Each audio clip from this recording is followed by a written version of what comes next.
रामपुर नाम का एक खुशहाल गांव था। गांव के सभी लोग मेहनती थे और एक दूसरे की मदद किया करते थे। गांव के चौराहे पर एक पुराना और विशाल पेड़ था। वह पेड़ सभी आने जाने वालों को छाया देता था और अनेक खूबसूरत पक्षियों का घर भी था। एक रात राधा अपने बच्चों को सुला के खुद भी सोने की तैयारी कर ही रही थी कि उसे किसी के रोने की आवाज सुनाई देती है। अरे, इतनी रात में ये किसकी रोने की आवाज आ रही है? बाहर जाके देखती हूँ, कहीं कोई मुसीबत में तो नहीं। यहाँ तो कोई भी नजर नहीं आ रहा, लेकिन आवाज तो अभी यहीं से आ रही थी। राधा आवाज की दिशा में आगे बढ़ने लगती है। कुछ दूर चलने के बाद वो गांव के चौराहे पर पहुंच जाती है। चारों तरफ देखने के बाद भी उसको कोई नजर नहीं आता। यहाँ तो कोई नजर नहीं आ रहा, आवाज तो यहीं कहीं से आ रही थी। राधा वहां से लौटने लगती है, पर जैसे ही वो मुड़ती है, आवाज फिर से आती है। जैसे ही राधा मुड़ के देखती है, उसको अपनी आंखों पे यकीन नहीं होता। गांव का वही पुराना पेड़ रो रहा था। मैं कोई सपना तो नहीं देख रही? आप तो रो रहे हैं, आपको क्या कष्ट है? आप क्यों रो रहे हैं? राधा, मैं सालों से गांव वालों को छाया देता आया हूँ। बच्चे मेरी छाया में खेला करते थे। सैकड़ों पक्षी मेरे ऊपर अपना बसेरा बनाते थे। मेरे चारों तरफ हर वक्त चहल पहल बनी रहती थी। पर अब देखो, चारों तरफ मातम फैला हुआ है। अब ना तो पक्षी मेरे ऊपर अपना घोंसला बनाते हैं, ना ही कोई इंसान मेरे पास आना चाहता है। अब बस मैं यहीं अकेला रह गया हूँ। ऐसा क्या हो गया जो अब कोई आपके पास नहीं आता? अब मैं क्या बताऊं राधा, एक दुष्ट चुड़ैल ने मेरे ऊपर अपना बसेरा बना लिया है। उसके डर से अब कोई पक्षी यहाँ नहीं आता। जो भी पास से गुजरता है, उसे वह चुड़ैल मार के खा जाती है। कल रात ही पास के गांव का हरिया अपनी पत्नी के साथ घर लौट रहा था। उस चुड़ैल ने उसकी पत्नी का सिर काट के रख लिया। उस चुड़ैल के डर से अब कोई भी मेरे पास नहीं आता। मेरे दो छोटे बच्चे भी अक्सर यहीं खेला करते हैं। मैं उनकी जान खतरे में नहीं डाल सकती। आप ही बताइए, उस चुड़ैल को खत्म करने का कोई तो रास्ता होगा ना? राधा, मुझे ज्यादा कुछ तो नहीं पता, पर गांव के बाहर जो जंगल है, उसमें कहीं उसकी गुफा है। वहाँ उसका एक पालतू बंदर है। वह शायद इसका राज जानता होगा। मैं गुफा खोज लूंगी, पर बंदर उस चुड़ैल का पालतू है ना, वो मेरी मदद क्यों करेगा? और मैं उससे बात कैसे करूंगी? बेटी, चुड़ैल के जादू से वह बंदर भी इंसान की तरह बात कर सकता है। और हाँ, उसको केले बहुत पसंद है। तुम केले का लालच देके उससे सारे राज पता कर सकती हो। आप परेशान मत होइए, मैं इस हरे भरे गांव में उस दुष्ट चुड़ैल का साया कभी नहीं पड़ने दूंगी। राधा अपने घर आके अपनी बड़ी बेटी को सारी बात बताती है। राजू अभी बहुत छोटा है, उसको ये सब बात पता नहीं चलनी चाहिए। हम दोनों को ही कुछ करना होगा। पर माँ, राजू को अकेला छोड़कर हम जंगल कैसे जाएंगे?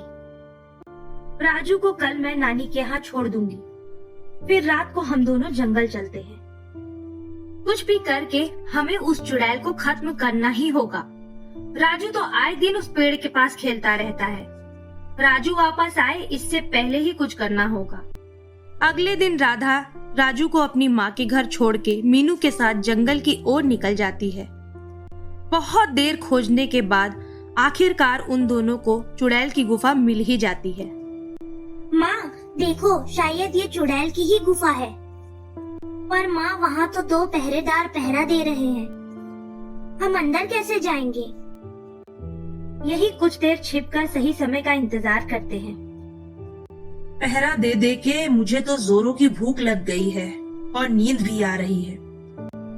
अगर रानी चुड़ैल ने हमें सोते देख लिया तो अपनी जादुई आग में हमें जला देगी। रानी तो अभी सैर में गई है। वो जब भी सैर पे जाती है, 2 दिन से पहले कहाँ वापस आती है। उनके बंदर को भी खाना दे दिया, वो भी सो ही गया है। अब हम लोग भी खा के आराम कर सकते हैं। ठीक है, चलो थोड़ी देर आराम कर लेते हैं, पर हर वक्त चौकन्ना रहना होगा, जाने कब रानी वापस आ जाए। दोनों पहरेदार गुफा के पास ही बैठ के आराम करने लगते हैं। मीनू, यही सही मौका है, जल्दी से अंदर चलते हैं। ध्यान से, जरा भी आवाज मत करना, वो दोनों आ जाएंगे। दोनों छिपते छिपाते गुफा के अंदर पहुंच जाते हैं।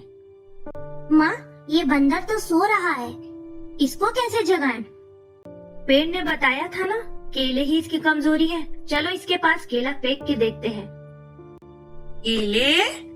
ये कहाँ से आ गए? वाह, बड़े स्वादिष्ट हैं। तुम दोनों कौन हो और अंदर कैसे आ गए? अरे अरे अरे, धीरे बोलो, और केले चाहिए या नहीं? दोनों कौन हो, अंदर कैसे आ गए? हम दोनों पास के गांव से आए हैं। तुम्हारी रानी चुड़ैल ने पूरे गांव को परेशान कर रखा है। हम यहाँ उसको मारने का तरीका पता करने ही आए हैं। अच्छा, तुम लोगों को लगा मैं अपनी ही रानी के मरने का राज तुम लोगों को बता दूंगा। ठीक है, अगर तुमको नहीं बताना तो कोई बात नहीं, हम ये केले किसी और को खिला देंगे। अरे अरे रुको, मैंने ये तो नहीं कहा ना कि मैं नहीं बताऊंगा। तो चलो जल्दी बताओ, उस दुष्ट चुड़ैल को कैसे खत्म किया जा सकता है? यहाँ से 100 कोस दूर एक और गुप्त गुफा है। उस गुफा में उसने कई सारे लोगों को मार के रखा है। वहाँ तुम लोगों को 5 साधुओं के कटे सिर मिलेंगे, जिनमें अभी भी जान बाकी है। जब तुम पवित्र अग्नि से उन 5 सिरों को जला दोगी, तभी उस चुड़ैल का अंत होगा। साधुओं का सिर? हे भगवान, उनको जलाने का पाप मैं नहीं कर सकती। ये कोई पाप नहीं, उन 5 साधुओं ने ही चुड़ैल को श्राप दिया था कि जिस दिन उनको मुक्ति मिलेगी, चुड़ैल का भी अंत हो जाएगा। जब तुम पवित्र अग्नि से उनके सिर को जला दोगी, तभी उनको मुक्ति मिलेगी और चुड़ैल का अंत हो जाएगा। चलो अब सारे केले दे दो, अब और रुका नहीं जा रहा। पहले ये बताओ कि पवित्र अग्नि क्या होती है और वो कहाँ मिलेगी? तुम तो बड़ी समझदार हो। तुम किसी महात्मा के आश्रम जाओ, वहाँ जो हवन हो रहा होगा, उसी हवन कुंड से जो अग्नि मिल जाएगी, वही पवित्र अग्नि होती है। अब जल्दी से केले दे दो, अब और नहीं रुका जा रहा। बंदर को केले देके राधा और मीनू वहाँ से जाने लगते हैं। तभी बंदर बोलता है, रुको तो जरा, अगर तुम दोनों मुझे वचन दो कि चुड़ैल के मरने के बाद तुम मुझे अपने घर ले जाओगे, तो मैं एक और राज की बात बता सकता हूँ। हाँ प्यारे बंदर, मैं वचन देती हूँ, मैं तुम्हें अपने घर ले जाऊंगी और बड़े प्यार से केले खिलाऊंगी।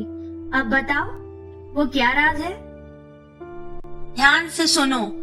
रानी चुड़ैल अपने गले में एक माला पहनती है। जब तक वो माला वहाँ है, उसका कुछ नहीं होगा। तो फिर माला का क्या करें? जब तुम गुफा में जाना, तो 5 साधुओं से आग्रह करना कि वह एक साथ एक ही समय पे बोले कि हमारी मुक्ति पास है, चुड़ैल तेरा अंत हो। जब वह सब एक साथ एक ही समय पे बोलेंगे, तो चुड़ैल की माला नष्ट हो जाएगी और उसके बाद ही उसका अंत हो पाएगा। राधा और मीनू बंदर का धन्यवाद करती हैं और आगे बढ़ जाती हैं। चलते चलते वह एक ऋषि के आश्रम पहुंच जाती हैं। ऋषि को वो सारी बात बताती हैं और ऋषि से हवन की अग्नि लेके आगे बढ़ जाती हैं। कई दिनों तक चलने के बाद उनको घने जंगल में एक गुफा दिखाई देती है। माँ देखो, वो रही गुफा, लगता है यही गुफा है उस चुड़ैल की। हाँ मीनू, चलो अंदर चल के देखते हैं। दोनों गुफा के अंदर चले जाते हैं। गुफा में चारों तरफ इंसानों के कटे हुए सिर पड़े हुए थे। तभी उनको 5 मुनियों के सिर नजर आते हैं। हमारी सहायता करिए मुनिवर, हम बहुत दूर से आए हैं। एक दुष्ट चुड़ैल ने हमारे गांव में आतंक मचा रखा है। उसका अंत करने में हमें आप पांचों की सहायता चाहिए। बोलो बेटी, हम तुम्हारी क्या मदद कर सकते हैं? हम सब तो खुद ही यहाँ पड़े अपनी मुक्ति की राह देख रहे हैं। हम तुम्हारी सहायता कैसे कर सकते हैं? आप लोगों की मुक्ति के लिए ही हम यहाँ आए हैं। हम अपने साथ हवन कुंड की पवित्र अग्नि भी लाए हैं। अब आप सबको मुक्ति अवश्य मिल जाएगी, परंतु मुनिवर, जिस दुष्ट चुड़ैल ने आप सबकी ये दशा की है, उसका अंत करना भी जरूरी है। वह चुड़ैल आज भी मासूम लोगों को मार रही है। बोलो पुत्री, हमें क्या करना होगा? हम सब तुम्हारी सहायता अवश्य करेंगे। राधा उन 5 साधुओं को बंदर की बात बताती है। ठीक है पुत्री, हम सब एक साथ वो बात दोहराते हैं। हमारी मुक्ति पास है, चुड़ैल तेरा अंत हो। इतना कहते ही चुड़ैल की माला गायब हो जाती है। ये क्या हो रहा है? मेरी माला कहाँ गई? लगता है जरूर कोई मेरी गुफा तक पहुँच गया है और उस धोखेबाज बंदर ने मेरा सारा राज खोल दिया। नहीं छोड़ूंगी उस बंदर को। पर इससे पहले कि चुड़ैल अपनी गुफा तक जा पाती, राधा उन 5 सिरों को आग लगा देती है और इधर चुड़ैल भी धू धू करके जल जाती है और फिर से वह पेड़ ढेर सारी सुंदर चिड़ियों का बसेरा बन जाता है।